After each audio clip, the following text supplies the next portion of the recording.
Good evening, everyone. Welcome to Hockey Night in Australia. I'm your host, Sean O'Connor, and tonight I am yet again, we do not have Courtney Kynaston with us. We've got Andrew McDougall filling in for the second week in a row. Doogie, how are you going? I'm good, mate. The break glass hit once again, so I'm flying by the seat of my pants here, but I've jumped in to give you a hand again.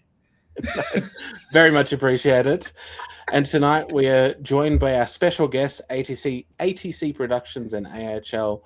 I'm going to call him Supremo because I don't know the other word. I'm going to call you Stephen White. Steve, how's it going? Thanks. I think you've taken Rod's title from him, mate, so I'm going to get a phone call in about 5 minutes. Well, you work so close to Rod. It's just natural, right? Yeah, just osmosis and just absorb the aura that he has in the commentary box every week. But yeah. How are you going this week? Have you had a good time so far this season? Do you see how many greys I've got now since the ESPN announcement? No. We'll talk about that later. But yeah, that's basically my life at the moment. But no, going well. Mustang's on the road this week, so good time to be a spectator for once. Yeah, it's always nice. I actually always like it when the team's on the road. It gives you a bit of breathing space. I think we'll kick tonight off with a bit of a trip down last weekend. It was a big weekend of hockey action. Doogie, what was your highlight from the weekend? For me, it was the Lightning Ice Dogs game. Not only because I was calling the game with Ollie, but just the game itself was just unbelievable. Had everything you wanted. If you're a fan of all the goals and things like that, some hockey fans, they want to keep it a bit of a tighter scoreline, but it had just about everything. And it was just exciting from start to finish. And the Brisbane Lightning really, really surprised me because I've sort of been a bit questioning their season this season. But they really stood up across the weekend, despite not getting that win against the Ice Dogs. They had a good weekend, and it was a big send-off for Shane Hanna, which we'll probably talk about later on as well. So that was my highlight from the weekend.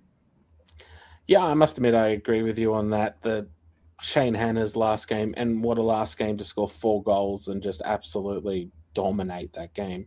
But it was such a topsy-turvy game. At different points, both teams led, and then there was a grandstand finish. It really did have everything you'd want in a hockey game, especially, everyone always talks about the AI and having all its goals. I know that's one thing all the UK fans keep talking about, just how exciting our league is. So, yeah, it really lived up to that bill. Steve, what did you think?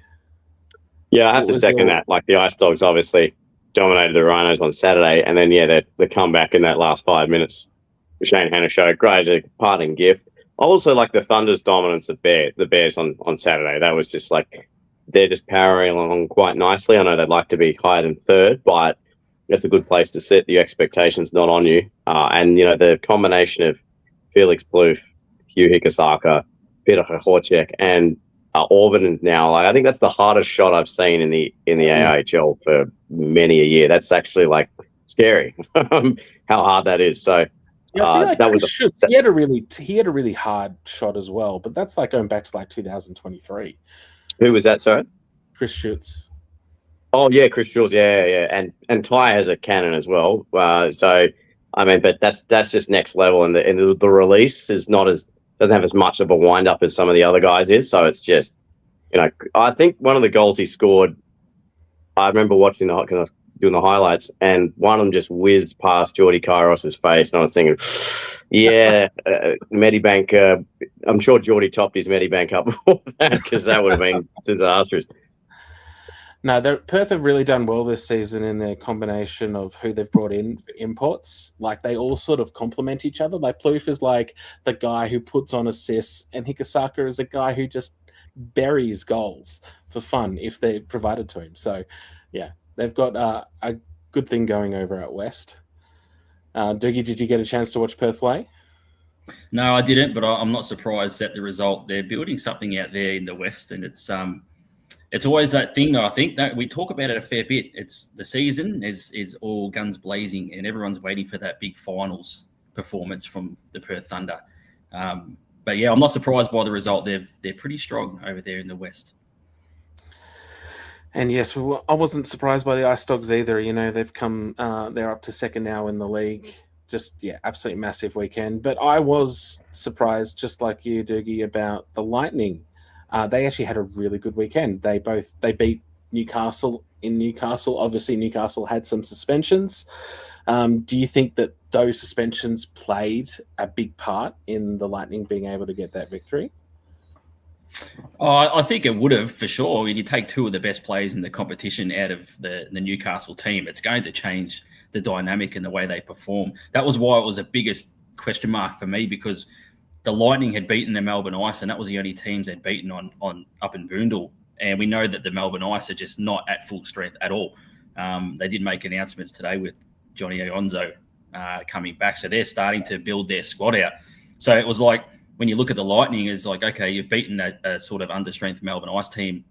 If you really want to beat, like, or sort of be legitimate for a finals chance, you need to go on the road and beat these teams. And that's why the Sunday game, even though they lost to the Ice Dogs, was really stood out to me, because yes, they beat Newcastle, and people would say, okay, they didn't have two of their top guns, the North Stars, but the performance they put in against the Ice Dogs, despite not winning, I think it really shows that the Lightning, especially going into this weekend, they've got a legitimate chance for finals, I think. Yeah, Steve, what do you think make of the Lightning at the moment? Look, a crazy few weeks for them, right? Particularly that doubleheader against the North Stars. They're a underachieving team. I don't want to be brutal on the Brisbane side of things, and Colin get angry with me, but no, look, I think there's an announcement today. Obviously, Carson Miller's gone to the Braves, which we're going to get to later in the show. It was a big signing. So, Bartu's playing really Bartu's probably been their best player, I would say. And he's my favorite Lightning player. They've just been inconsistent, I think. I think it was Jake Dornbos and Dylan Dewar have faced barrages pretty much week in, week out. So, and now with Eric Walker out, they've lost one of their biggest, one of their top pairing defensemen. So, they're not in a great spot now with a third of the season done. They're really going to have to start putting games away, like a couple of other teams. Obviously, Brave and Ice would be in that category. Will they make the finals a third year in a row? My gut says no, but I like to be proven wrong, which I am every week. So I'd like to. I don't think they're achieving to their potential at all. But that's not for me to decide. All right, I'll just get into a couple of comments that we've got here. Clay Collins says, "What a dream job you have, Steve." We all have dream jobs in this league. You can have a look at my email inbox, Claire, and you can tick yes or no if you still think it's a dream. But no, that's all right. That's pretty good. It's pretty good. She follows up, every game across the board is so great to watch this season. I have to agree. We've had some absolute cracking games this year. High scoring, but there have been a lot of close high scoring games, which has been fun. And then Michael Smith here. The Sydney-Brisbane Lightning game was an absolute thriller. Yeah, I think we all agree. I think everyone, if you had to pick a game of the weekend, it really was that game. It just had absolutely everything you'd want.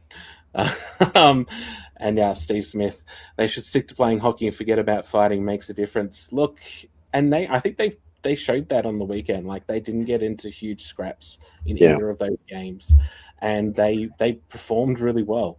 A bit of a difference to what they've been doing previously. That's that inconsistency. And speaking of a little bit of inconsistency, I actually also wanted to highlight the Mustangs, because I find that they've split so many weekends this year. But last week they got 2 wins. They won the derby, obviously, to take a 2-1 lead, and then they backed it up on the Saturday and beat Adelaide. How important is that for their season, Steve? Can it be a springboard? Yeah, well, you'd hope, right? That's been the theme. Well, not just this season, was last year too. They'd win and last year they'd win the Saturday game and then go to hell on Sunday. This year it's they're winning the Sunday game, but now big boost to win the Derby on Friday night. I think Matt Dorsey probably played, and Dorsey and Lindell were their 2 best players. Brody's having a great season, and Matt's taken, I think, a couple of games. Or how has he played now? He's played 80% of the season, 70% of the season. He's taken a little while to get going. for me, it's Colin McIntosh that I think is the dark horse signing this year. He's been Mr. Consistent. Sits on that second, third line. You don't notice him a lot of the game, but he's there when you need him. And, he's been in the NZIHL with the Stampede for, 10, 12 years and won how many Virgil Cups. So I think he's been a great inclusion. But, yeah, look, I think for them, that was a good psychological thing. That being said, they did let the adrenaline back into the game at one stage, and I thought, oh, here we go. But, yeah, look, they've got the Brave at AIS, a doubleheader this weekend. So whether they can continue that on the road, that's the big test, I think, because they've only travelled, twice, I think, so far. So at home 3 times, at home heavy top half of the season. So that can work against them later in the season, but they're going to have to, get the Brave now with Miller in the team this weekend. So they're in for it. I did notice, speaking of the Mustangs, I did notice on their roster on the website, they've added another import on there that's not yet been announced. Brody Crane. I have no real idea about him other than his EP profile, but looks like he could be a real good signing for their team if he is indeed signing. Oh, this is Elliot Friedman here. You're breaking this live on the show, Sean.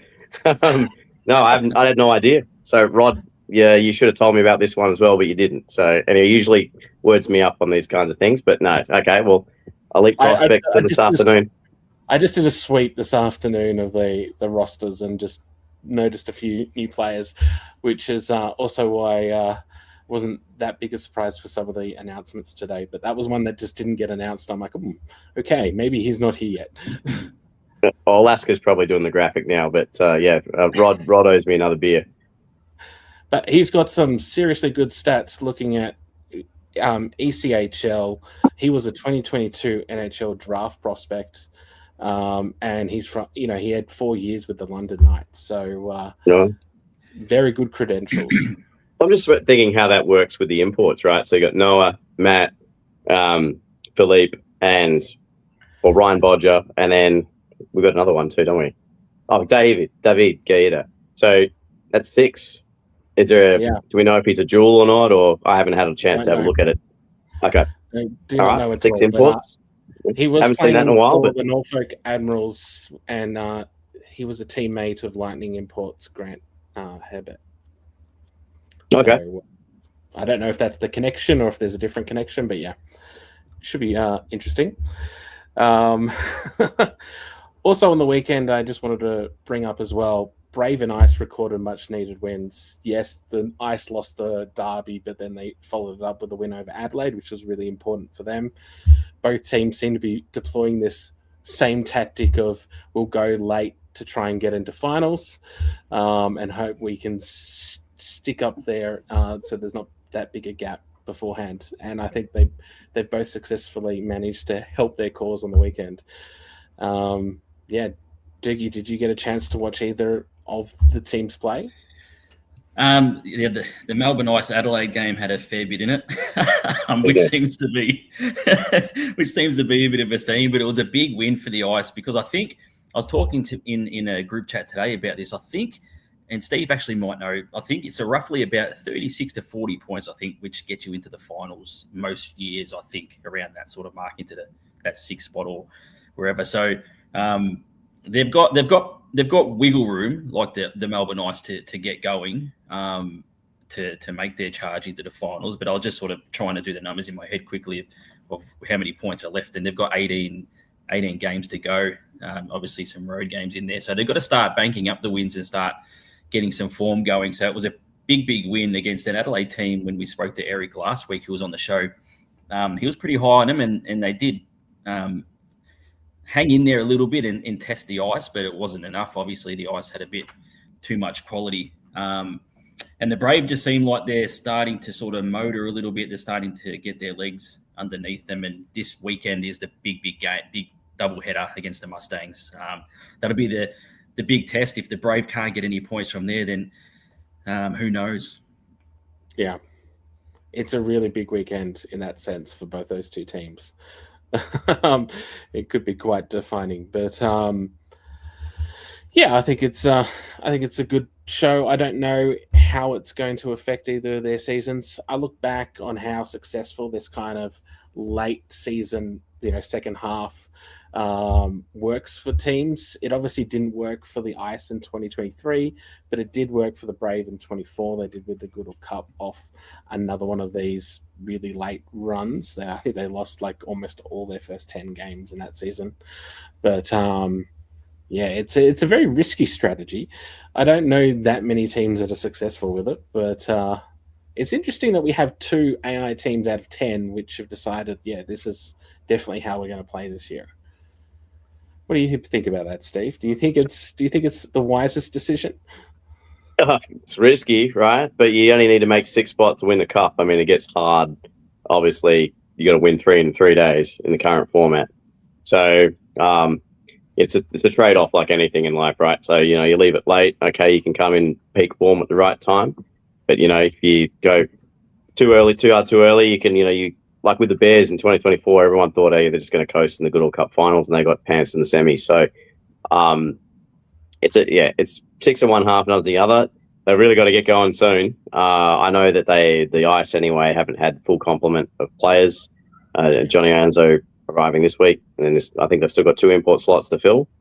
Because they had the departure of Brandon Lucchese, and they've just got Colton Schindel and Avishita coming back in. So they've got to get on their horse. I'm sure Kerry and the crew are working on it, but I haven't seen them such a slow start since pre-COVID, really, I think, in terms of the Ice anyway. Yeah, I feel like that 2023 season, they started slow, but they got some guys in again later in the season that really transformed them, like Schutz and whatnot. That season, they were just trying to outscore everyone to try and get into finals. Probably Edmonton Oilers hockey win 7-5 and 8-2. That's right. Yeah. It really was that kind of year. They short up their defense the following year. So, it's interesting. I'll be interested to see how it goes. We do have a couple of comments here. Michael Smith, being able to finally hold practices should bring a massive, rapid improvement of form for the Brave. Yeah. I totally agree. This is a team that hadn't had any ice to practice on for like a good portion of the start of the season. So, being able to now practice at the AIS on the ice should hopefully help them improve their stamina as well, which is something which, in this league, since we moved to 60-minute games, you need to be able to last a full 3 periods with more than just one line. So, very good. And then Tori, hello, friends. Hey, Tori, welcome. And Michael Smith, not enough goals in the AHL at the moment. Maybe we need Aussie Joe back. Well, some of his recent comments sounds like he doesn't want to come back, but anyway. No. Listen, Joey Resnick actually in the league, one of the characters from the 2010s era, and great in the national team as well. Give him a call, he scores a goal. So I hope he's doing well, but he's still active in hockey in Adelaide. So, one of the great characters of the AIHL in my time anyway. Yeah, it doesn't seem to matter what season we go to. We always seem to have some sort of characters within the league. I think last weekend we saw, Jamie Burke yet again, a massive character around the league, and Darcy Flanagan down there in Melbourne. It was interesting times. Well, I think that's what we need to do. Just on that point, we need to do more of we've done that pretty well, I think, with socials this year, trying to get behind the scenes to show the quote unquote human side. But we've got so many guys that have got great stories to tell, and we've had plenty of stories over the years. But I think that's something we need to do a bit more of as a league, is because there's so many, like over in Perth, Rob Mazelhurst, and you got Funsey up in North Newcastle, so these cult fan favorites, that kind of deal. So yeah, and it's interesting. Like this year, we've obviously seen an influx of UK supporters, and we've got UK creators doing stuff for our league as well. I just look at that Slapshot Syndicate, for instance, their podcast. They're actually interviewing some players now, and I know they've interviewed some more than what they've released. But the Hugh Ikasaka one was, insightful. Like there was so much stuff about his life and his career that I had no idea about. Mustangs would have to be Robin Bortanov, man. Any man who's got a Jerry curls at that age, hats off to him. He's a great character, Robin. Great. I know he likes to talk a lot on the ice, but I'd say he'd probably be the Mustangs' sort of cult player. Well, I know that they've had an interview with Brody Lindell, so that will be interesting to when it comes out to hear about Brody. I know he absolutely loves cards for some reason. I don't know what it is, but he seems to always be promoting his card stuff at the moment.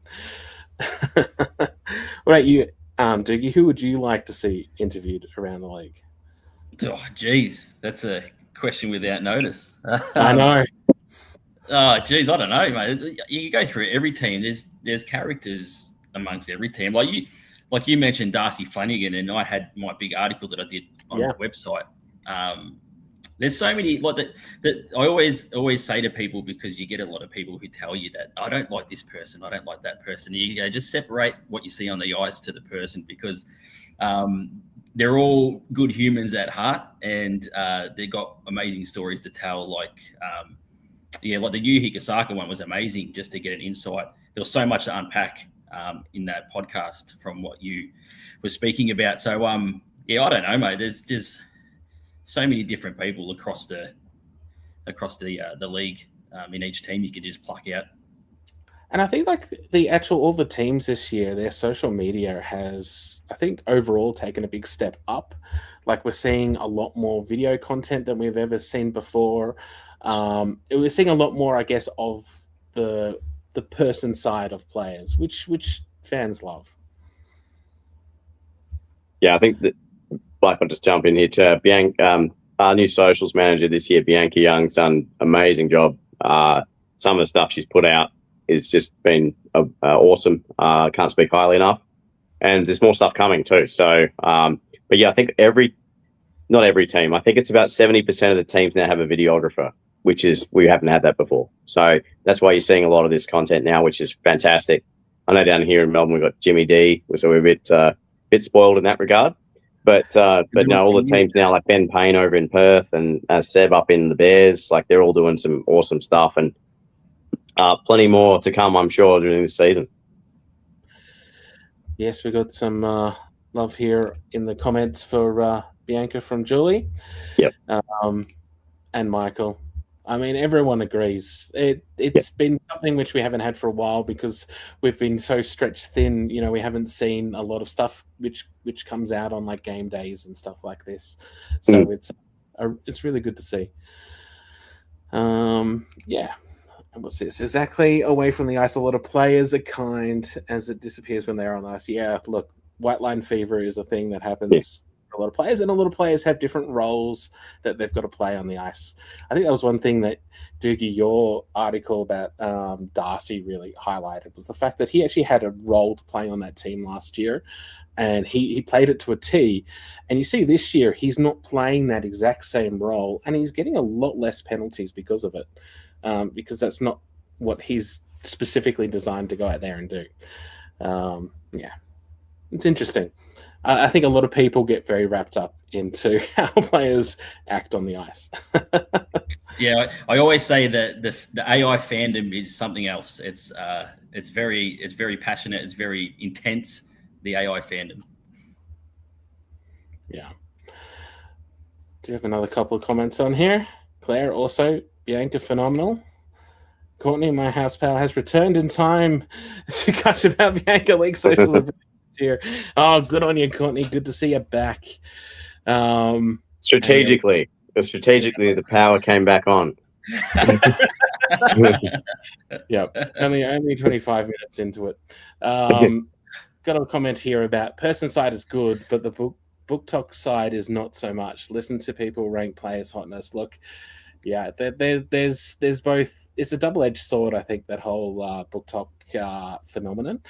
I thought it was interesting to see that Today program segment.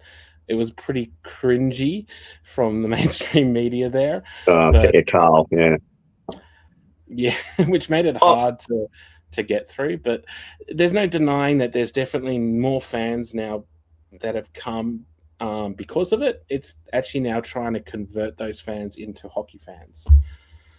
Yeah, correct. Like I was talking with a couple of people this week about it. That led that whole quote unquote book talk off campus. Is it off campus? I think my wife started watching it now. I haven't watched one episode, but that started. It's another pipeline to get people into the sport, and that's led to obviously Carl and the Today Show and all the rest of it. That puts us in front of another audience. Great. If it's another pipeline that gets fans into it, great. I'm all for it. Not so much how they get into it or how they discover it, is do they stay? And how we keep them. So, look, I'm against like this, other pipelines and other ideas of bringing fans in. That's cool, but we got to get them to stay. And obviously, it's not a Netflix show. It's hockey. It's totally different. So there's been some people going like, oh, that doesn't usually happen. It's like, well, yeah, that doesn't happen on the ice. Like in terms of like some of how the game's played and all the rest of it. We've also had a bump from Shoresy and a bump from the Winter Olympics. So it's sort of like the convergence of Netflix, the Winter Olympics, and Shoresy, and some other things too that have just driven the attendances and the new fans this year. So it has been interesting as someone observed. So go ahead. No, that will also drive different kinds of fans as well. The fans who are watching Shoresy are going to be different to the ones that are watching Heated Rivalry and Book Talk and all that sort of stuff. Yeah, look, again, different cross sections of the community. They all get in here. Awesome. Now, can you please stay? that's the hard part. So, trying to get respectful as well. I think that's the other thing. Yeah, well, look, I mean, people that come to hockey the first time. I mean, the big talk the last 2 weeks has been all the fighting. So, which I'm a fan of. But there's different. Some people don't like the fighting. Some people do. Again, you've got different fans within fans of the game. So you're not going to like certain elements of it. You are going to like certain elements of it. That's just the way things go. Like, I watched other sports where I don't like that, but I still like the game. So, anyway. But again, too long didn't read version is, yes, great to see the bump this year, and we hope to convert them long-term into fans. So, like the Bears have done it. Sorry, the Bears, I didn't realize have a thing going with Tinder. I didn't know that. So, you're good on them. That is crazy. Not that the Bears are on Tinder, but I do have a relationship with the company Tinder. So. Oh, right. Yeah, sorry, I should have phrased that better. Just swiping all of a sudden the Sydney Bears. Yeah. I'm getting in trouble for that. But anyway, they're going to have half the Bears team calling me. What do I? Yeah. That's right. How have you found all of this phenomenon? I think it's good to have fans come in, new fans especially, and as Steve was saying, just trying to keep them. I think the thing with the Today Show, and obviously, like Sean, how heavily I am involved with the ADub.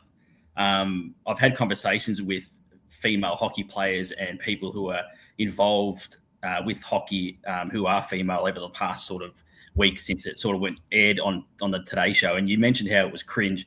I think it's the way it's framed, which has sort of ruffled the feathers of people, because women in hockey have been involved in hockey, excuse me, for a long time, in all sorts of roles, from physios to, we see Mel on the bench at the North Stars, to presidents, to governors, to directors, and this goes way back, even like if you're speaking in Canada to like the 1890s or whatever, fighting for women to play hockey when they weren't allowed to play hockey, things like that. So I think that's the framing of it, as to like, okay, this is the only way women are getting involved in hockey is because of this hotness from off campus. And it's like, come on, like we need to frame it a bit better to have a bit more respect towards women and women being involved in hockey. Yeah. No, that's fair. Yeah. It was classic Today Show, Vox Pop kind of stuff, right? So, yeah. But yeah, we've got the Bears jerseys on television. That's the best bit. That's the best part about it, I guess. Yes, that was good. Although I don't think Lucas Herman wanted to be there one bit. Yeah, that's true. Hey, it looked like he just woken up too. It's sort of like, yeah, okay. I think we did actually mention it this week, Steve. I think we thought, why didn't Noah Moncrief go on the show. He seems to be the face of a lot of this, so on the Bears side. But yeah, that's all good. It's because he's still suspended. No, I'm just kidding.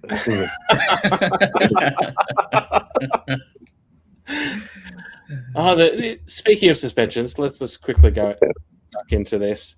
I don't think there was anything really that unexpected this week. I think a few people were questioning why Joey Hughes had a game added.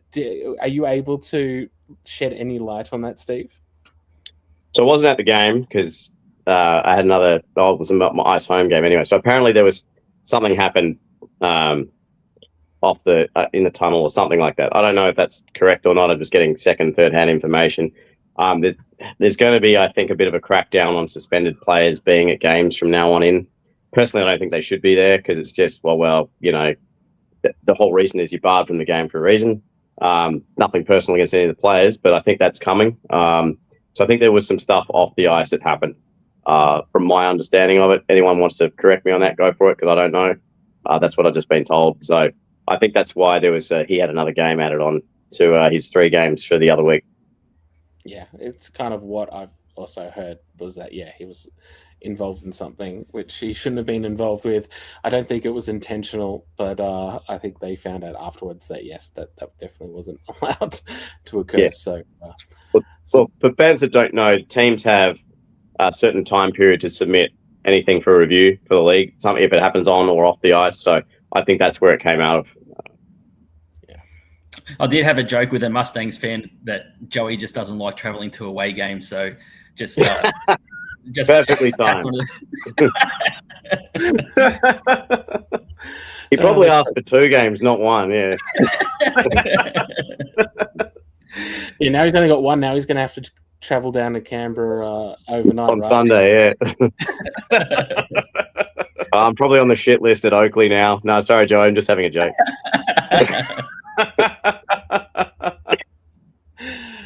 Nah. Other than that, I think it was all pretty quiet this week. I mean, there was obviously a number of suspensions there. They're all probably, pretty clear-cut suspensions. So it's nice to have a week where there's not huge controversy.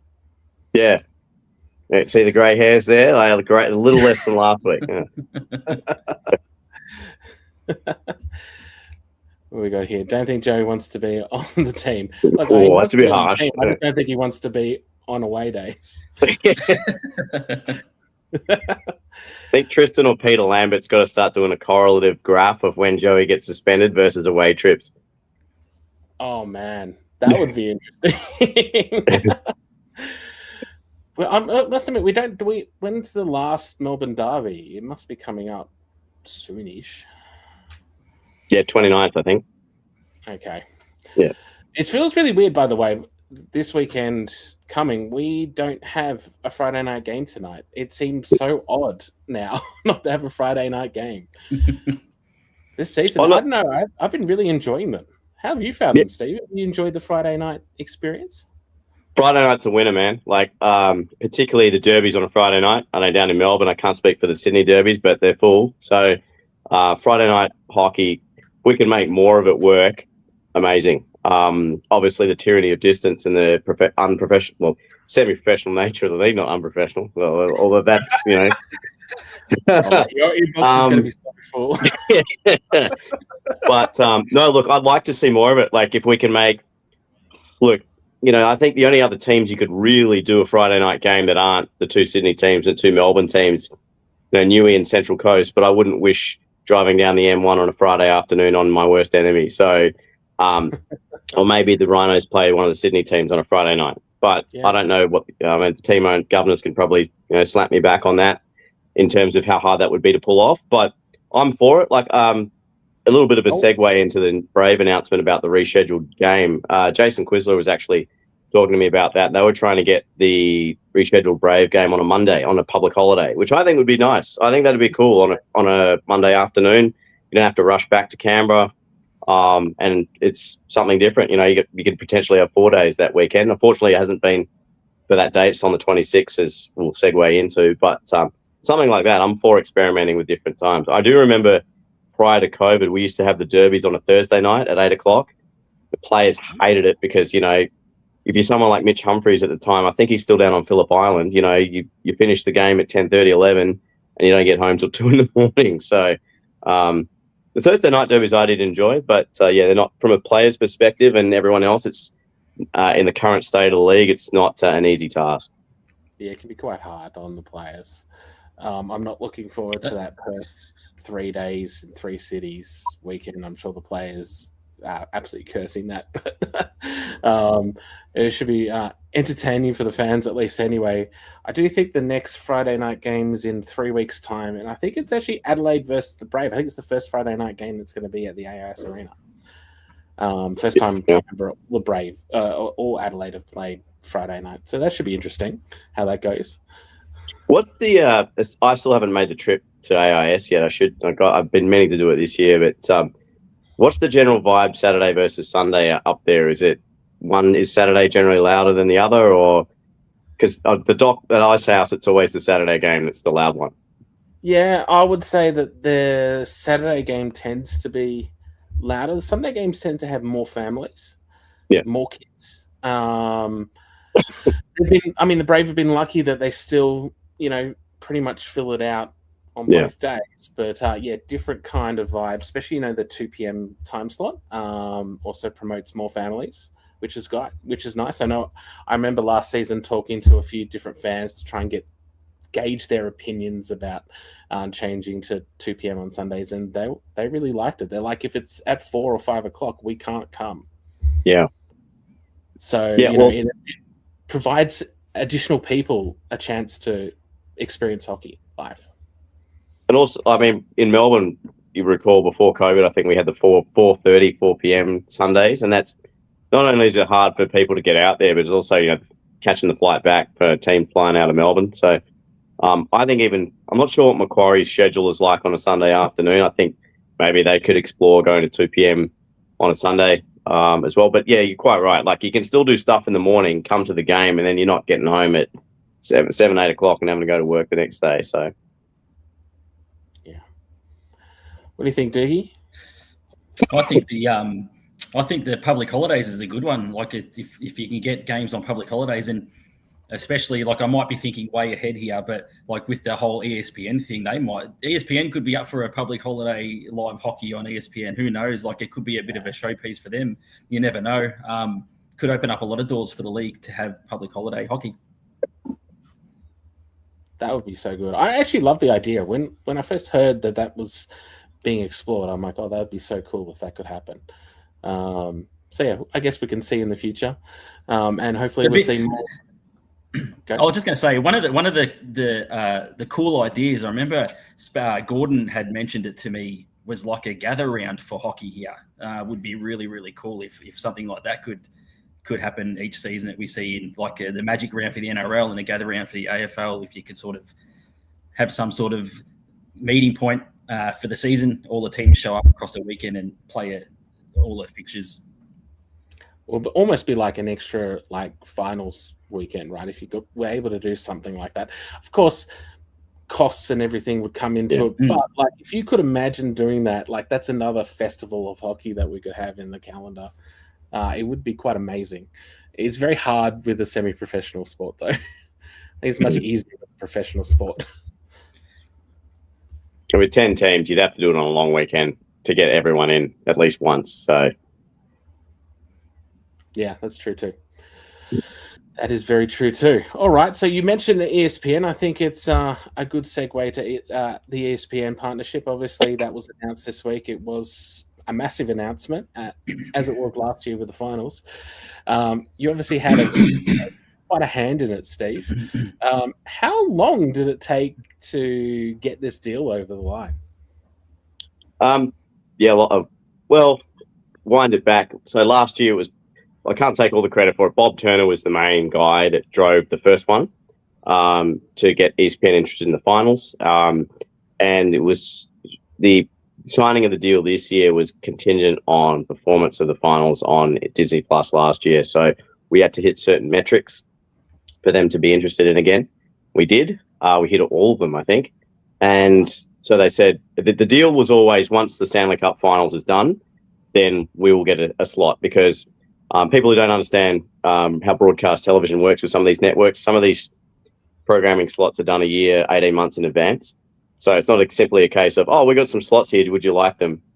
They have to determine their broadcast schedule, 12 months, because, all the advertisers in the league and all the rest of it bid for the best time slots. So it was pendant on what happened in the finals. We did it. We did the finals in 4K. We were the first Southern Hemisphere league to do a Southern Hemisphere hockey broadcast in 4K, which was something we're pretty proud of. But so we hit all that, and then they came back to the table and said, yeah, look, we're interested in going one game a week this year. So there's still a lot of work being done in the background. I think the only person that's probably got more higher cortisol levels than me at the moment is Michael Smith, because he's first up and hasn't done an ESPN broadcast yet, and he's got 2 other games to produce on that day too. So we're trying to work as best we can. In ESPN have minimum specs too that we have to meet. So 720p, we're going to broadcast in 1080, and 5 camera minimum.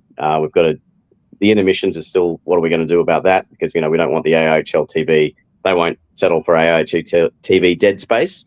So we're planning on what are we going to do during the intermissions. And then we've got to work out a couple more things. The big thing with broadcast television like that is timings as well, because you've got to hit hard outs at certain times. You get allocated, 4 minutes for intermission, 3 minutes of ads, and commentators back in, blah, blah, blah. So a lot of the crews that haven't done live broadcast before are going to have to get used to that.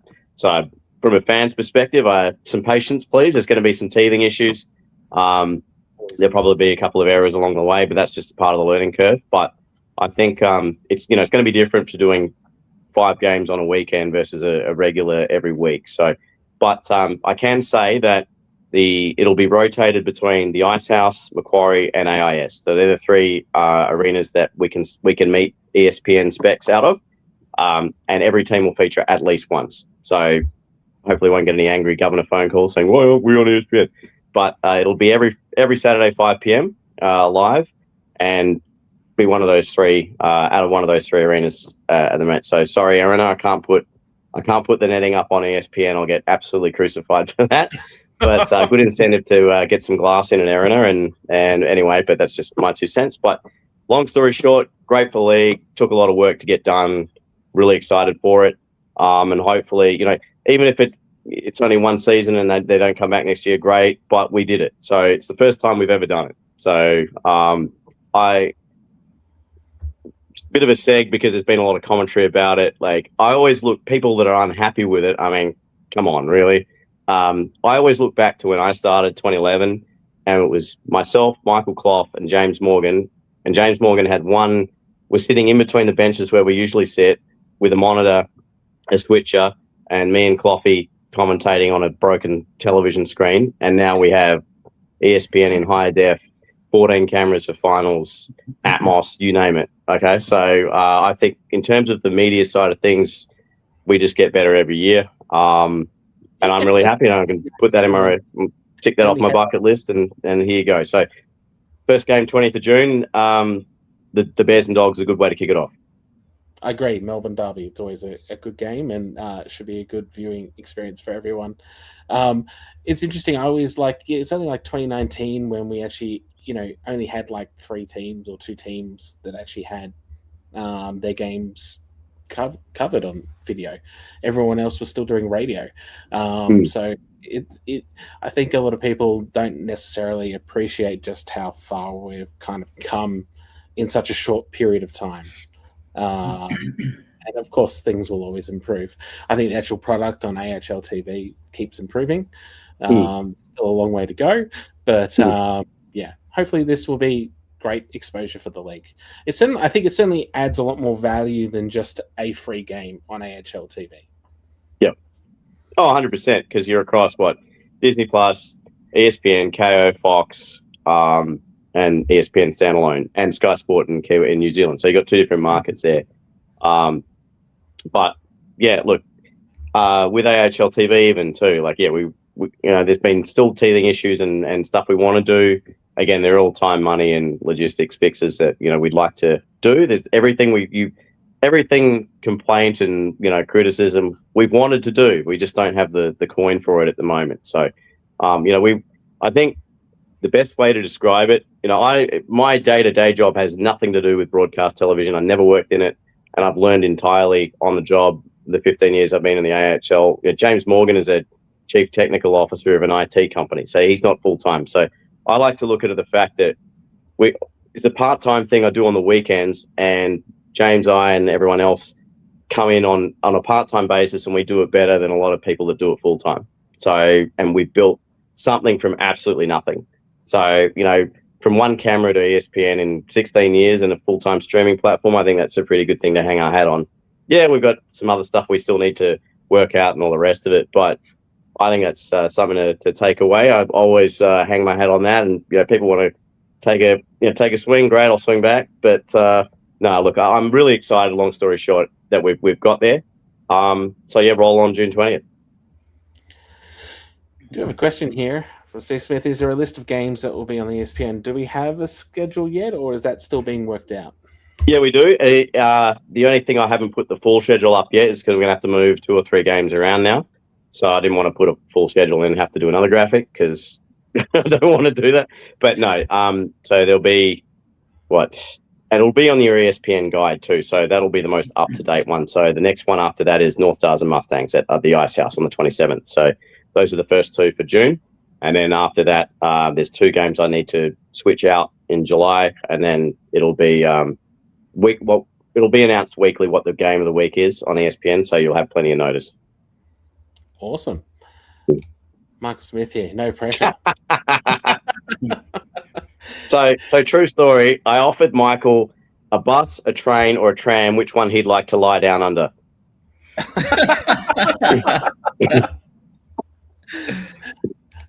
And Claire, it's going to be so good. I agree, Claire. I think it's going to be great. And yeah, it definitely takes a village to get these things all done. Like there's so many people, so much time that gets put into this stuff behind the scenes. It's crazy.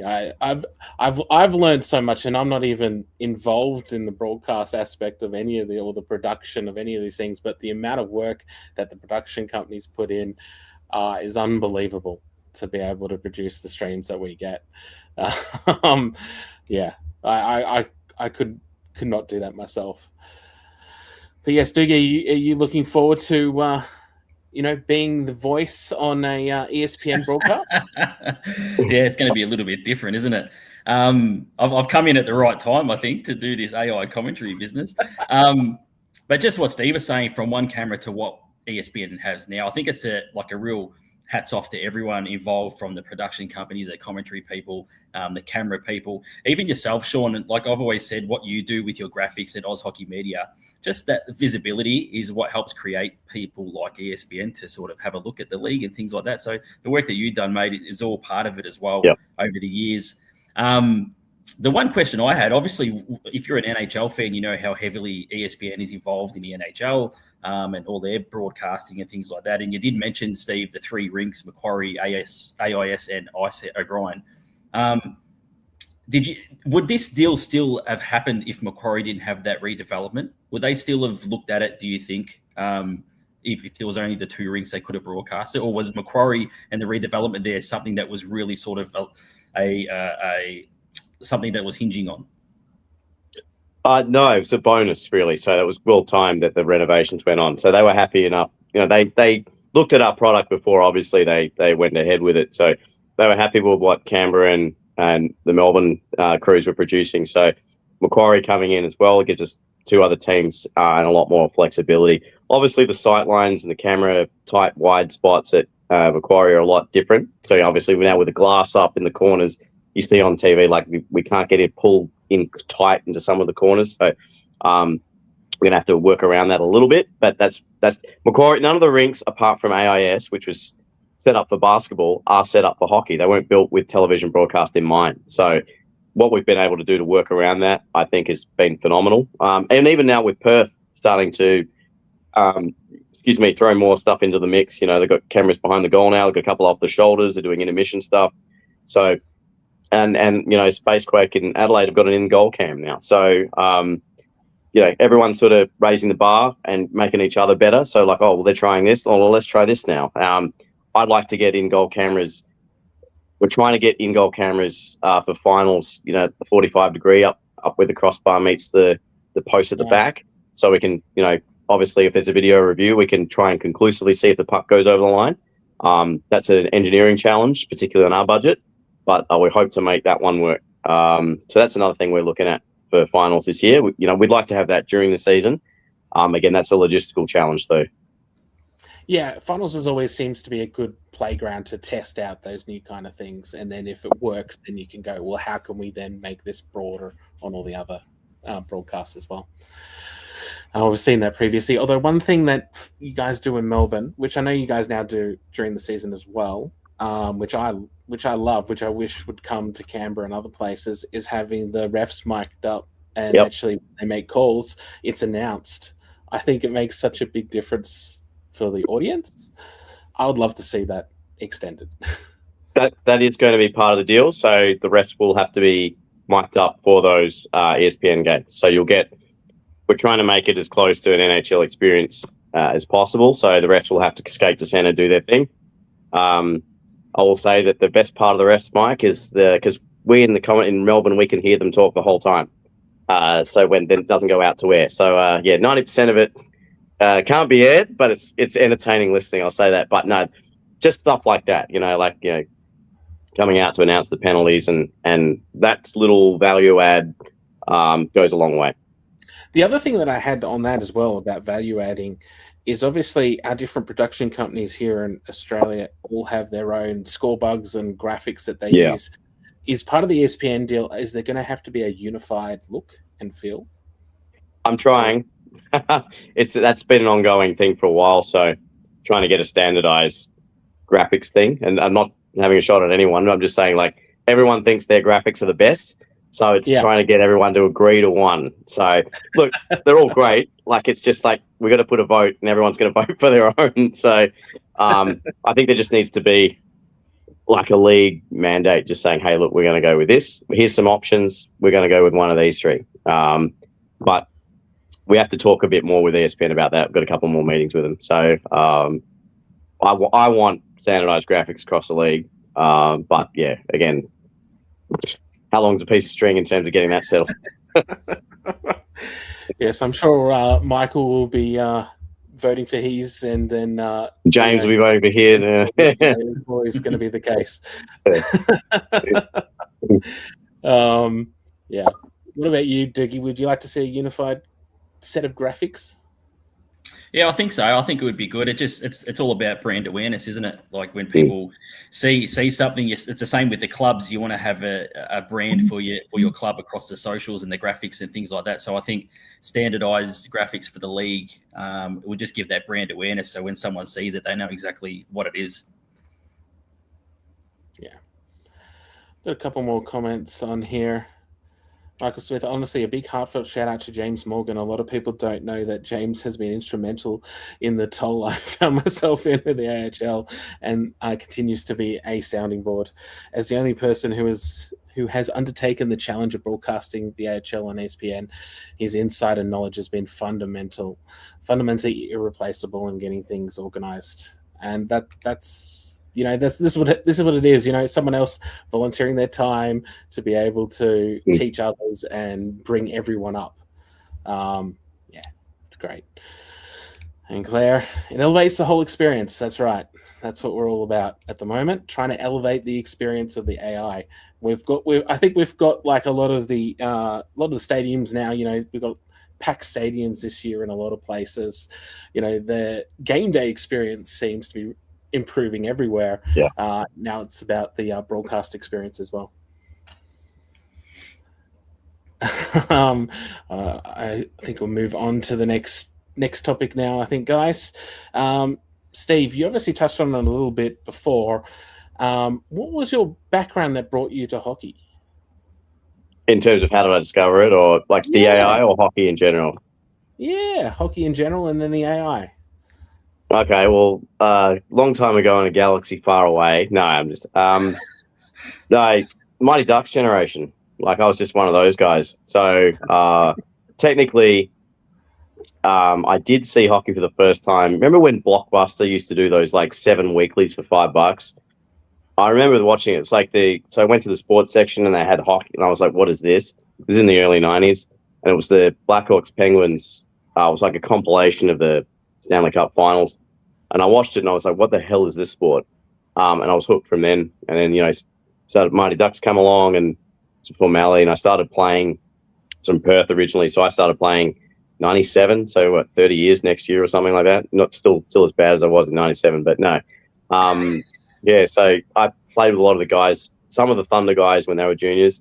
Well, most of them are retired now, but yeah, I was there for years and then had a break in the middle, and then came when I moved to Melbourne, 2010, started playing again. So yeah, I've been around quite a long time.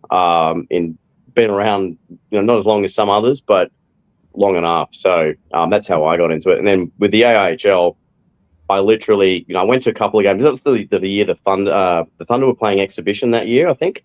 And then the Mustangs had just come in. And I remember those first Mustangs games, man, there was like 20, 30 people there, if that. There was some lean years. Yeah, I know, yeah. He knows what I'm talking about. But I went to that because I knew like the guys were starting up the Thunder. Remember when the Thunder were playing the exhibition games, and the ice would come over 2009, 2010. I went to one of those. I know Stan was trying to get the full license and took him a couple of years. So yeah, and then there was an ad in Melbourne Ice. James had just started up ATC that year, 2011, and he was looking for people to help out. And I sent him an email saying, "Hey, look, I might be able to. I'm not very technical, but I could probably commentate your games." And then he said, "Yeah, come down." Val Webster, I think, got me into the game. And then I remember that first game was the Gold Coast Blue Tongues. It was Luke Five. I pronounced Luke Five Ash's name Fiviash, and it's been a running gag for for a long time. But it was me, Cloffy, and some other bloke who was a Big Brother contestant, Nathan Stremple.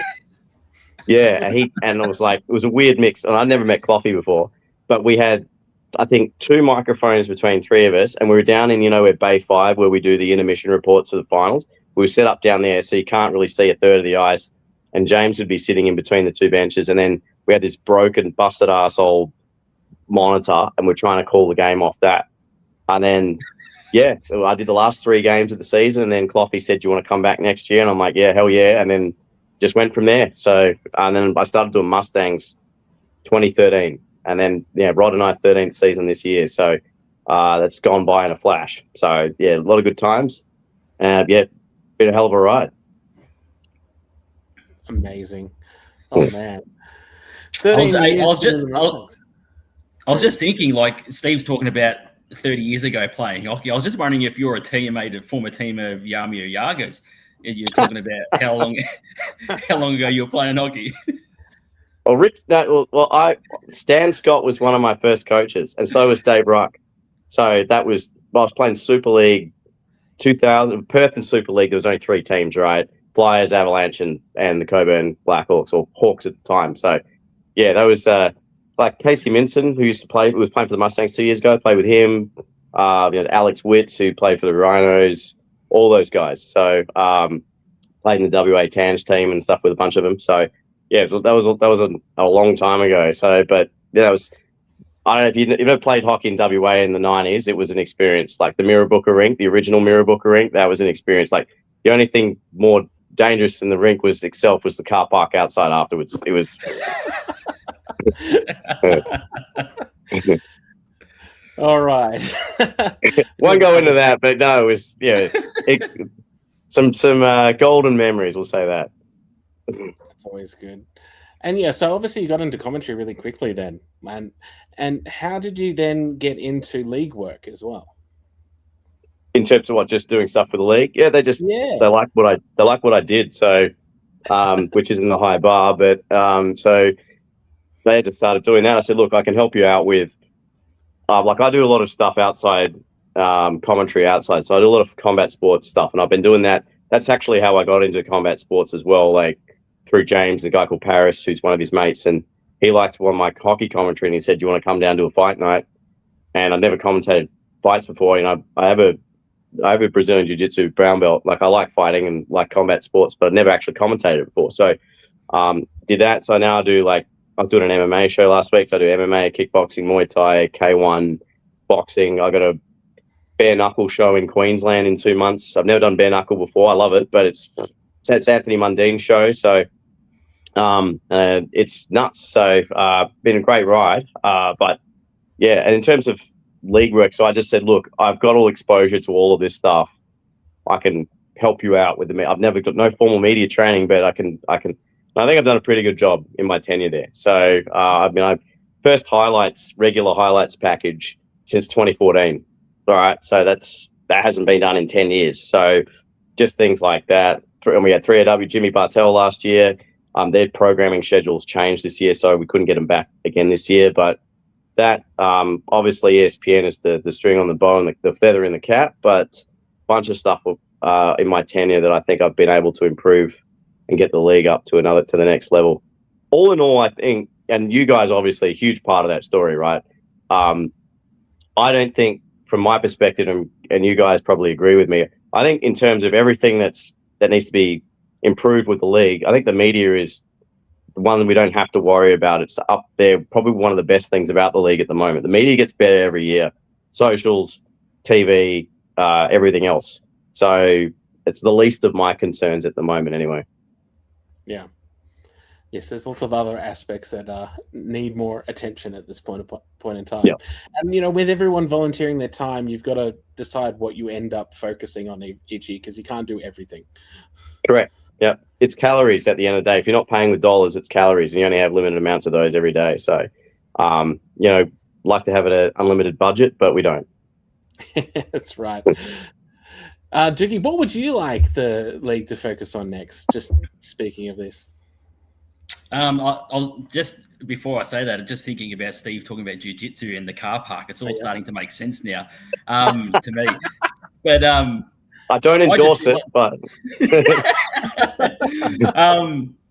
my biggest thing is, and it's always been something for me, is just professionalism across the board. I think in every department, like you can just get better. And I think that's the biggest thing for me. If you want to take this league and this sport as a whole, not just the AI, just the AEW, all different leagues, is just elevating that professionalism and how we conduct ourselves and things like that. How you treat people and all that sort of stuff is the big thing for me. Is just continuing to get more professional every single year, and who knows, maybe one day it is a fully professional league and we're selling out stadiums like AIS. Everyone's got a stadium like that, and we've got sheets of ice all over the place for juniors to develop and things like that. So it's just a professional approach to the sport here as a whole. Thanks, Doogie. Do you have some comments on here, Michael Spears? Some of the best regular highlight package since Laurie Knox Power Week. Oh, I remember that. Laurie did such a great job too. Those were like broadcast standard with the voiceover and everything. That was awesome. See, but this is the thing, right? When it comes to, and this goes down to, I guess, the professionalism of the league and everything. When you've got someone who volunteers their time, they do it for a while, then they step away and leave, then you lose that. It's not continued. So, I must admit, I really enjoy the highlight packages at the moment. I think they're great. I think you guys have done a good job this year putting in a Schmick. Apologies about the music this week. It was way too high. I totally ruined that. That was, anyway, whatever. Get it right next week. Hell yeah. I do have a question here from Steve Smith. Any news on finals tickets going on sale? I have no idea. I think it's, hold on, 2-3 weeks time there'll be an announcement. They're just trying to sort the ice time, what time we're going to start the prelim on Friday. So I think that's the only thing that's up for discussion at the moment. But there'll be an announcement. Jeff, pretty soon. Yeah. Oh, that should be great. I'm sure everyone is looking forward to finals, as always. George wants an improvement to the tribunal. Look, I think there's been a lot of improvements to how everything's gone with suspensions this year. Yeah, I'll throw my 2 cents in on that. Someone has a little bit of knowledge. Look, I've talked to length a lot about the people.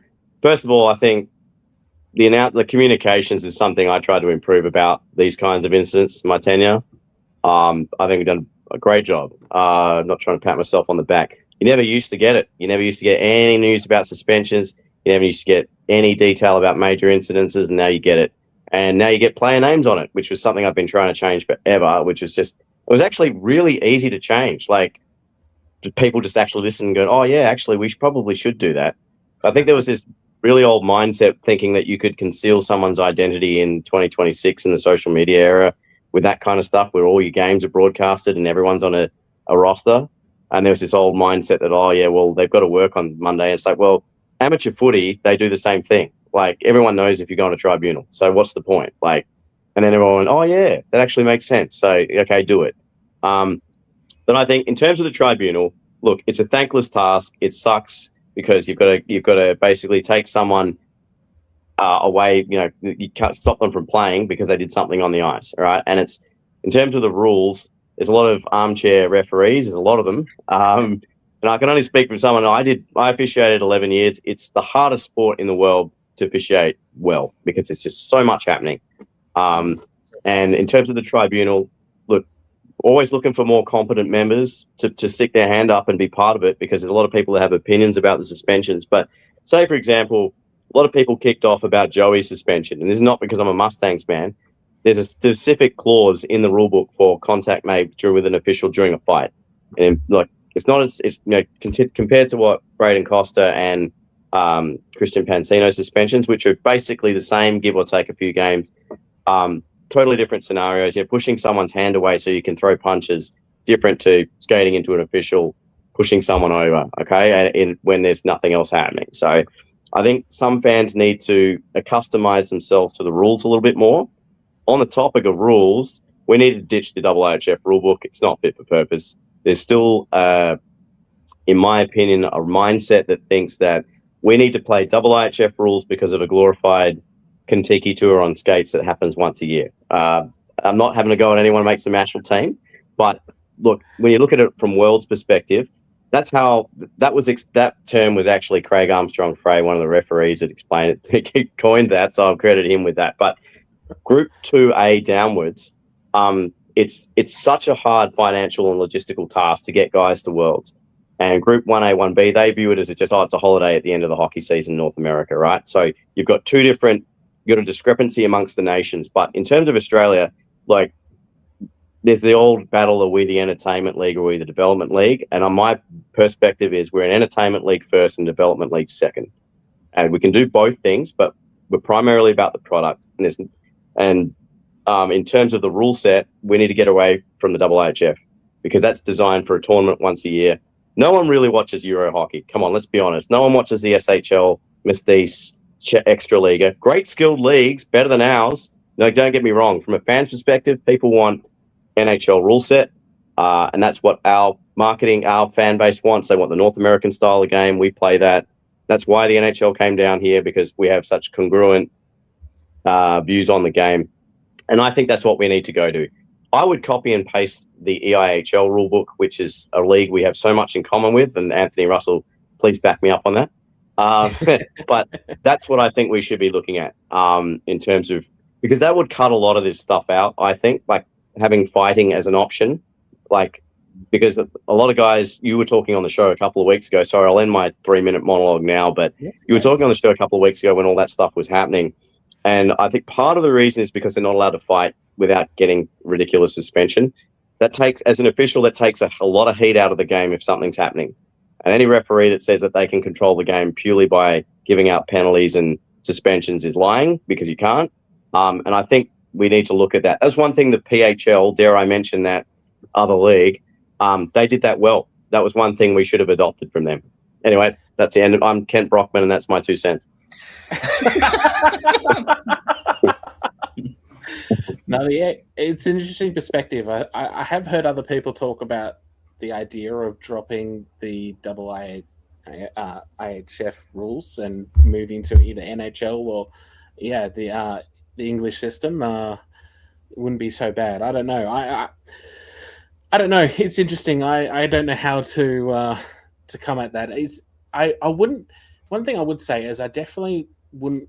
I don't really want to see our league just geared towards just, national selection at the end of the season for a tournament that I still don't know. I personally don't know why the Worlds is every year either. No. It's so expensive for us to participate. I would much prefer to see it move to every other year or every 4 years, like a lot of other sports do. But I think entertainment is our primary objective in the AI. Oh, look, we can do an entire podcast on that whole issue, but it's funny because Stu Phillips said that to me at the Trans Tasman. He said it needs to be every 2 years. Excuse me. I agree with him. And also, we've got the World Cup.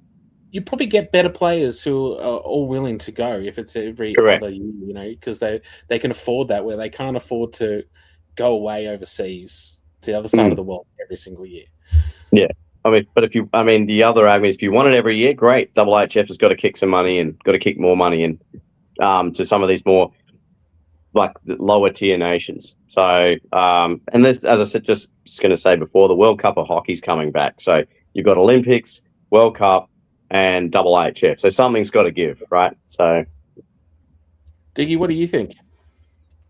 Steve's preaching to the choir here, like 100%. I've always said it's an entertainment league, and because it comes back to you see it in AI fans a lot where people talk about the goaltending situation, have no import goaltenders and things like that. And I was always like, this is an entertainment league. It's not here to develop players. Like, it's the peak league here. It's the highest league where players want to get to. It's the highest league in this country. It shouldn't be a development league for the national team. It should be entertainment league first and foremost. So 100% agree with Steve.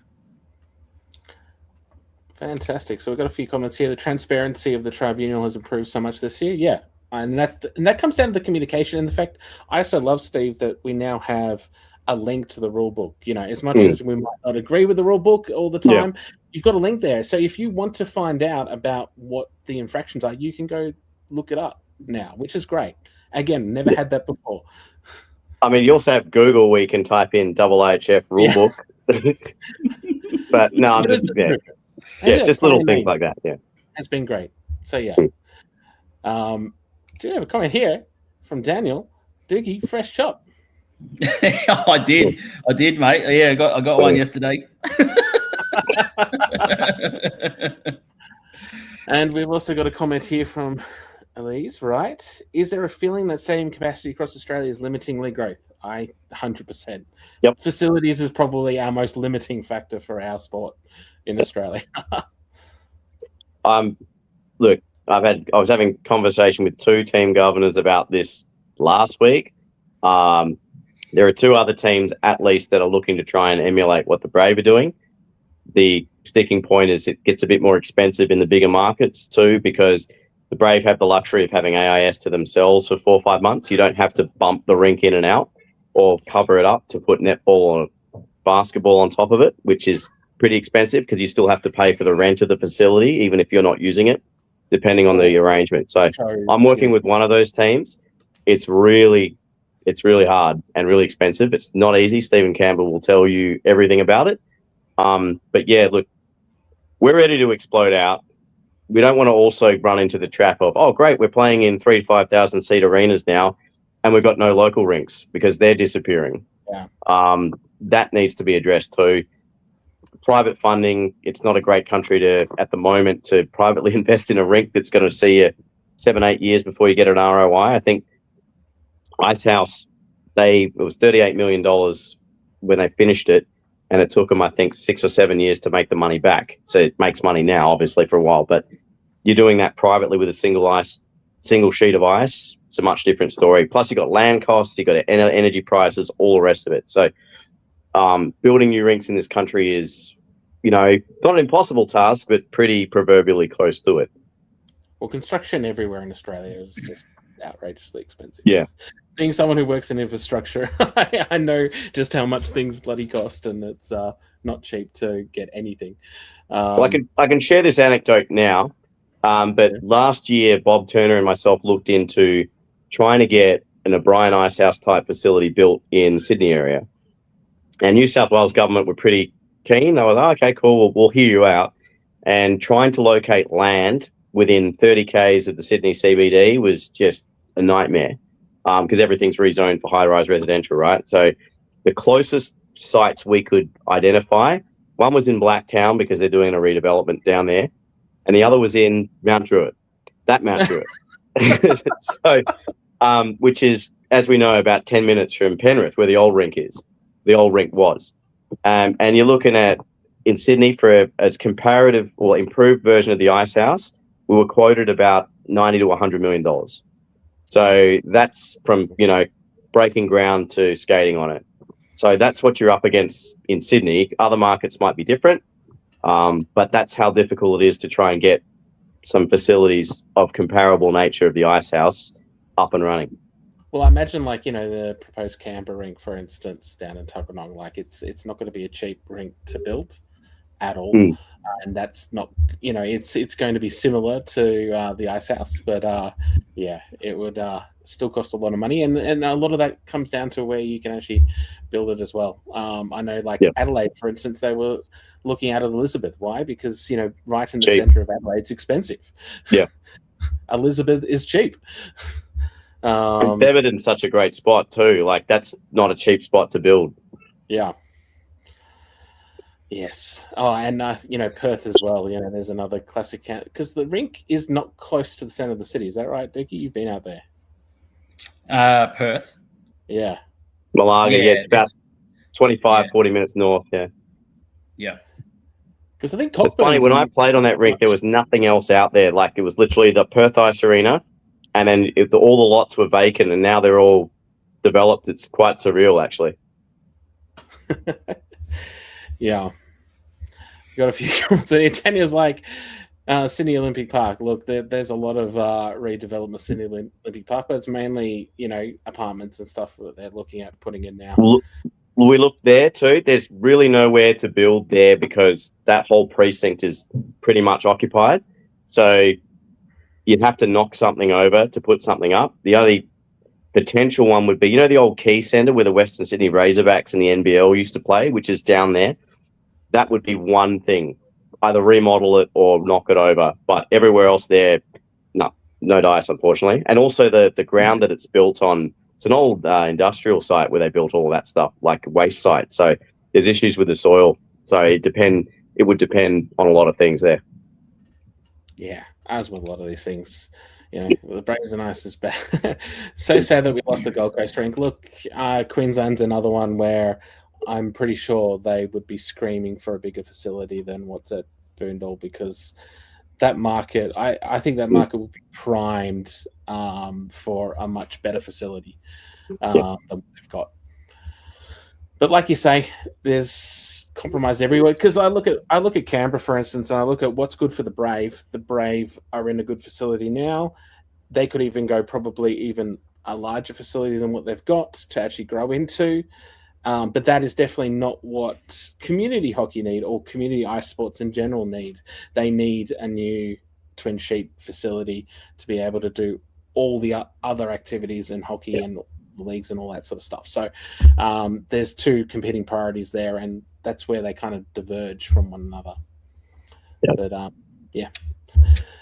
Just my 2 cents on this, and I'm not an expert at all, but I've always thought that it's very, from a pure hockey perspective, I think when people talk about growing the sport, when they talk about the AI, I think there's at the moment, it feels like there's a top-down model rather than a bottom-to-top. So, to grow the sport and I think anyway, to see the full potential of the AI is what you're just saying, Sean, about community ice sheets. You need to start from the bottom to get kids involved and get local rinks to not close down and have more sheets. Like in Melbourne, we need more ice sheets because local beer league hockey is just at capacity. We need another rink, another 2 rinks in Melbourne.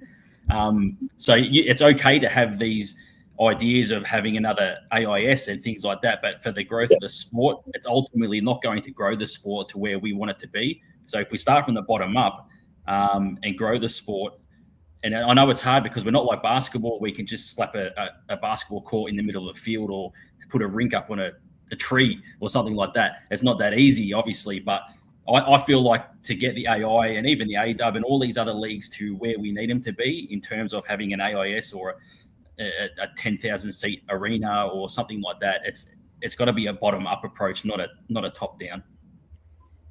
Yeah, there's that too. Or you can actually do both. I think that's actually probably the best way. You know, the AI teams can look to get something bigger and better. While, if you can't do both, I think definitely going from the bottom up is probably the most appropriate way to do, and actually having some good investment in our youth programs, because I think that's something that's just been long called for, and because ice hockey is like one of the most expensive sports to actually, for a kid to play. It's very easy to pick up a football, go outside and play. Much harder to buy skates, buy sticks, buy all the equipment for hockey. And I actually think, like, just on this topic, I know we've got to move on. I actually think like places like Viking Performance and Elite Athletics is like the starting point, I think, of growing it from the bottom up. So those two facilities, the Quislers and Ray Khalil and Yakamurdawan, who are doing this groundwork of these facilities for training and things like that's the start, I think, of growing it from the bottom up. Corey Smith here, and it's got an interesting thing. Could we see an AHL and NZIHL joining together to create a Trans-Tasman League? Do you reckon that's a possibility? Bring back the Trans-Tasman from 2012. That was cool, that tournament. It was. Yeah. I always remember Matty Armstrong running, was it Paris Hayde or whatever, and knocking him out on the stanchion. Was it the Botany Swarm? Yeah. But cost, again, like flying to New Zealand back and forth, a big one. That's a project, like in terms of a full-time league, that's a project for 5-10 years down the track. I wouldn't mind seeing that. That's something we could probably do every 2 years. I mean, we have the Trans-Tasman obviously every year. Maybe every 2 years we do the Trans-Tasman League as opposed to the Australia v New Zealand. I wouldn't mind seeing that back, but again, money, time, all the rest of it. Yeah, and even if it was, and this was actually something which I thought about the other day as well, rather than Worlds, if you replaced Worlds with more regional competitions, we could have an Australia-New Zealand competition where we do something like that. Yeah. That'd be fun. Of course, I would of course love to have a combined league with New Zealand. I think there's a lot of great Kiwi players that we see over here now. And vice versa. We had the Moncriefs go across to New Zealand while the Bears were in hibernation. But that'd be cool. All right, let's move on to some other topics, guys, quickly. Shane Hannah leaving. How big an impact is this on the Ice Dogs, Dougie? Oh, it's massive. It's the one thing I'm looking at tomorrow between the Dogs and the Melbourne Ice. Like, you spoke about the Ice getting a big win against Adelaide, and then you'd think, okay, heading up to Macquarie against an informed Ice Dogs team, taking Shane Hannah out of that is massive, not only on ice, but I think culturally as well with that playing group. I know I mentioned on the broadcast with Ollie last weekend, like he's been the catalyst for their form this season. He really has. It's just been I'm trying to think over the time, and my brain forgets a lot of stuff, but I don't know if I've seen a player as electric as Shane Hannah. Like, I know we had, I suppose, David Booth come in last season. You'd probably expected that, but he sort of come out of nowhere, Shane Hannah, really. And was just, a very electric player. Just gets up and down the ice so well. When you think you're going to get caught out defensively because he's jumped up into the rush and gone down below the goal line, he tracks back and gets a stick in defensively. A big loss for the Ice Dogs. It'd be interesting to see how they actually go about sort of replacing not only the leadership and the defensive play, but the production, like from the blue line, the production that Shane Hannah had is just unbelievable. So it's a big test for Jason Quisler and his troops. Yeah, well, from the blue line, having someone who's putting up 2.8 points per game is just insane. It's interesting. I think you're right. I think a lot of people were sleeping on him at the start of the season. He's proved, both him and D'Agostino proved a lot of people wrong in that sense, and a lot of people's eyes were open. But oh man, they've had such a good team, and also not only now losing Hannah, but they've also now got Toolman, who's now got his PR, which also opens up another import slot, which they've brought in Rob. His last name, Blackowitz. Lakowitz, who played for Perth last year, obviously was recently over at Worlds playing for the UK. He actually captained them for one of the games, which is pretty awesome. How do you see him coming in and how he's going to slot into that team? Me or do you? Sorry. No, sorry. Good addition. Reliable. He was reliable for the Thunder last year. Is it Braid Clan? I think he played, or Glasgow Clan now he was playing for. Yep. So, excuse me, there's that AIHL connection again. No, it's a good pickup. I think he'll slot in really well with them. When did the Dogs play the Thunder? It's a couple of weeks, isn't it? In that massive Sydney trip. So that'll be an interesting game. But no, he was really good really good with Thunder. He wanted to come back, according to some of the Thunder boys. He wanted to come back for Perth last year. So, but no, they're full up. So good addition for the Ice Dogs, and so they don't have that. The Hannah gap is huge considering his offensive numbers, right? But they've picked up someone to anchor the blue line at least.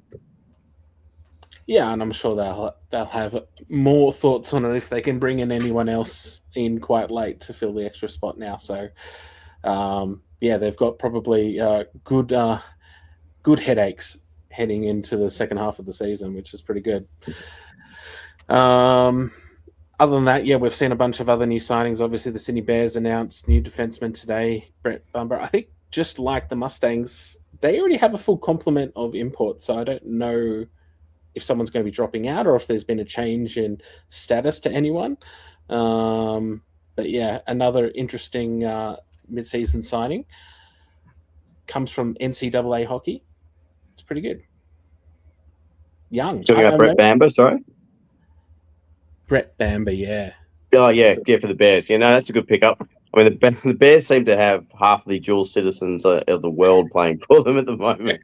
But fair play to him. If you can find him, fair game under the rules. So, but no, that's a good pickup for them. So, he should be. I think he's in the team for this weekend. Is that correct? Yeah, I think so. Yeah.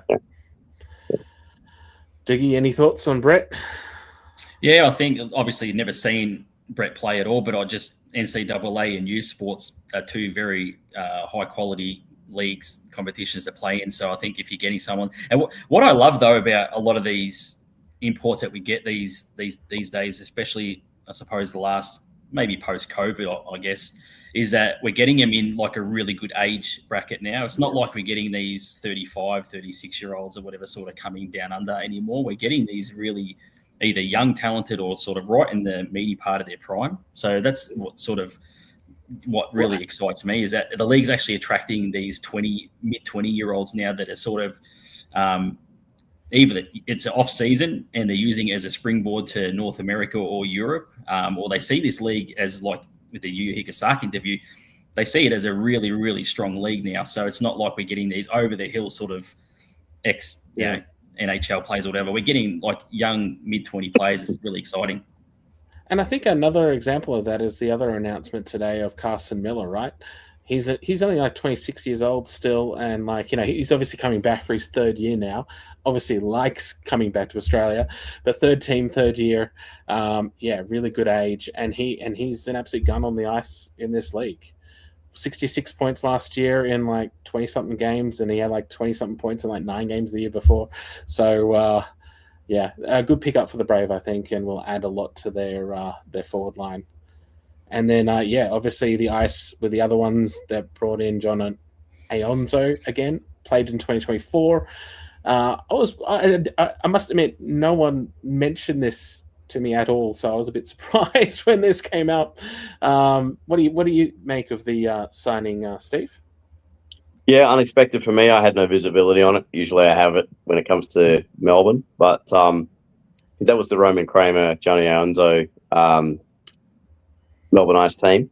I think we're all expecting news of certain other signings as far as the Melbourne Ice go. But that they played most of the season with only one import and then only with 2. So reinforcements arriving. But as we talked about at the top of the show, is it too late? Are they leaving their run too late because they've got a lot of ground to cover?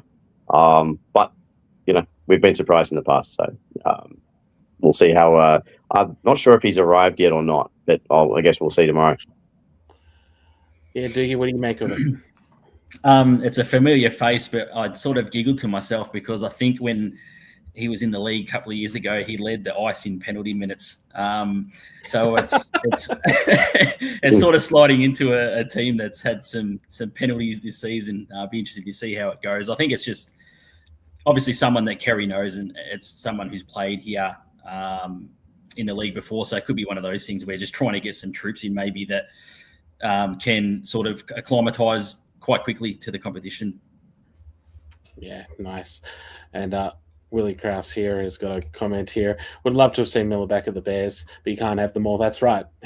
you signed someone today. It wasn't Miller. It was someone else. I'm sure both teams are pretty happy right now. I'm sure the Brave are quite happy to have a bit more firepower. All right, so I think we can now just quickly go into a bit of a preview for this weekend. 5 games, this first 5-game day we've got coming up on Saturday. How are we feeling about this, guys? No Friday game, but 9 games over the weekend. It's quite jam packed.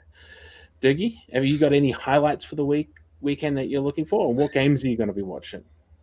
Well, I think it's one of those things now where you get into this part of the season where there's a lot of talking points or a lot of things to look forward to from all the games. Like we speak about Brisbane getting the win on the Saturday last weekend and looking good against the Ice Dogs on the Sunday, and now they've got a big weekend against the Rhinos, they've dropped down the standings a little bit, so they don't want to slip too far as well. You got the Ice travelling to the Ice Dogs and then Newcastle. You've also got that big double header we spoke about with the Mustangs and the Brave. There's so much sort of, when you think about it, for some of these teams, not so much on the line, but sort of getting sort of to that on the line type of thing. Yeah. Like you don't want to keep you want to bank the wins. You don't want to be chasing down teams at the end of the season. So there's a lot of things to look forward to from this schedule this weekend. What about you, Steve? Are there any games or players you're looking forward to watching this weekend? Yeah, mainly the doubleheader of the Brave and Mustangs. But also Ice North does on Sunday. So I think that's the sleeper game, because it's it's a rematch, obviously, semi-finals last year.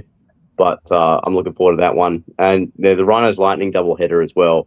I mean, Rhinos have now sort of started to drop off a little bit after they had that great run at the start of the season. The Lightning wanting to put some more wins together. So I think that's actually quite an evening match game, considering the fortune of those two teams last year. So was that? Could be a good crossroads game. Yeah. So big game for Central Coast. They need to sort of bounce back after last weekend, I think. Yeah, and if the Lightning win those 2 games, they're only 4 points behind the Rhinos with a game in hand. So it's a big weekend, really, for the Rhinos. Yeah. Yes, as you say, so much on the line, right? And that's because I saw, like, last week, the week before, I was like, oh, there's quite a big gap now forming between the top 6 and the bottom 4.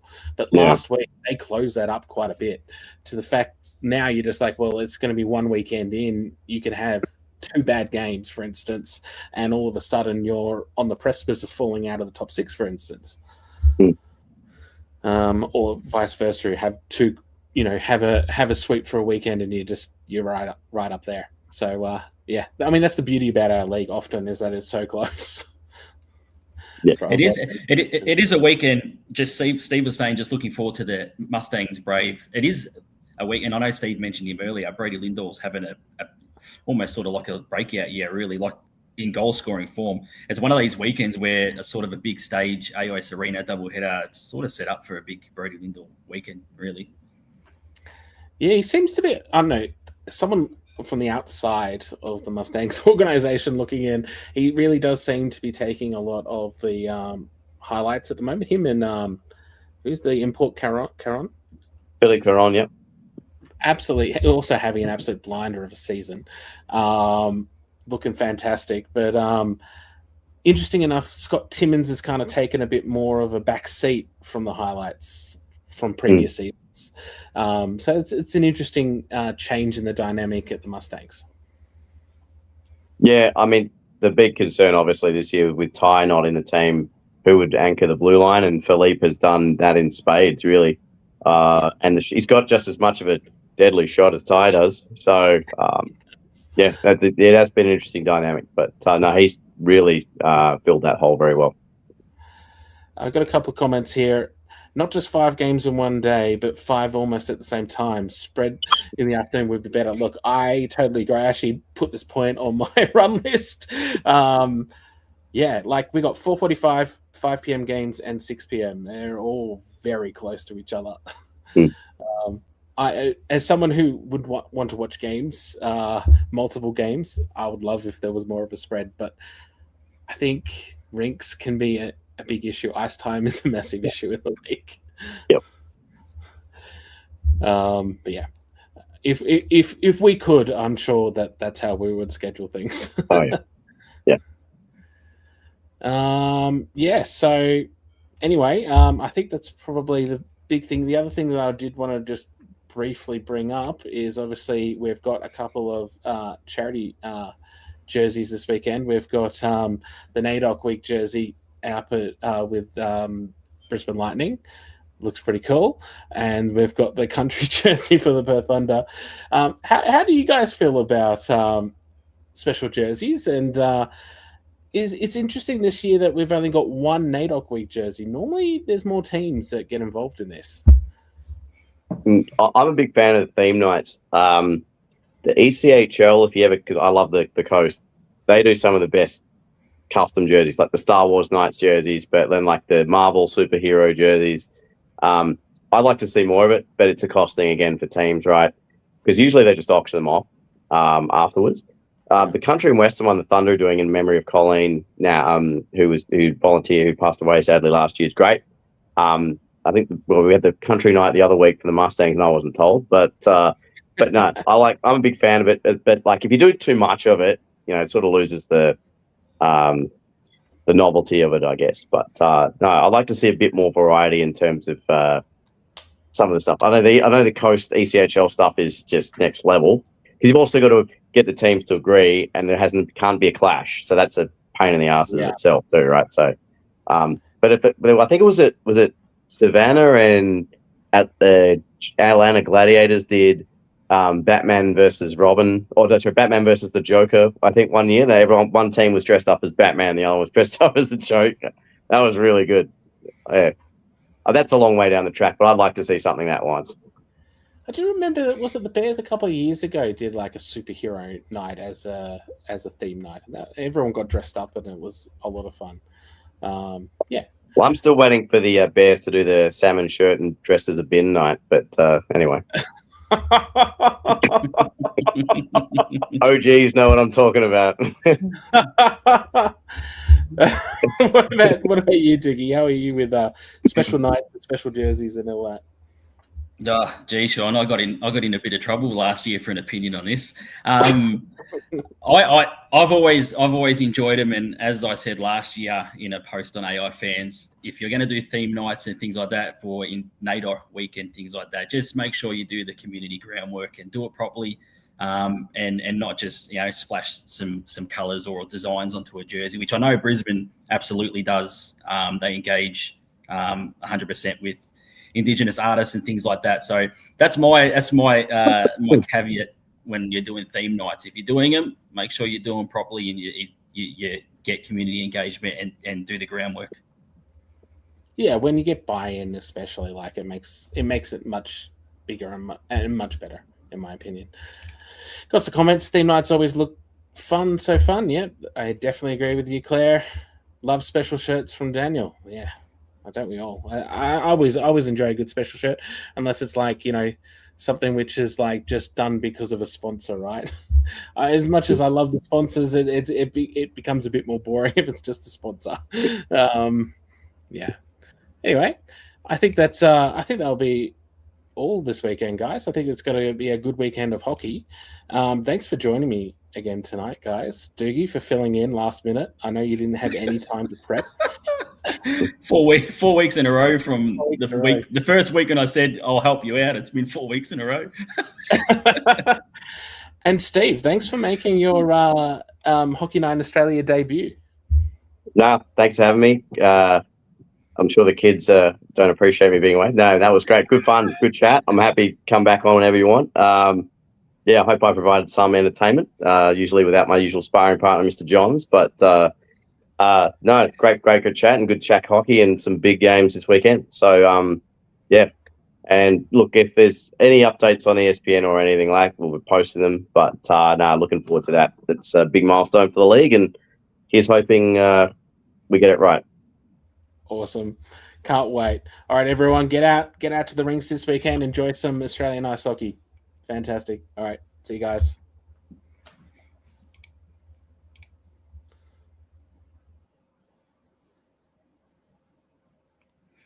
It's the Doogie and Steve show. Oh, is it done? All right, cool. All right, no. Are we still live? Can anyone see us? I think so. Sean's just bailed. Yeah. All right.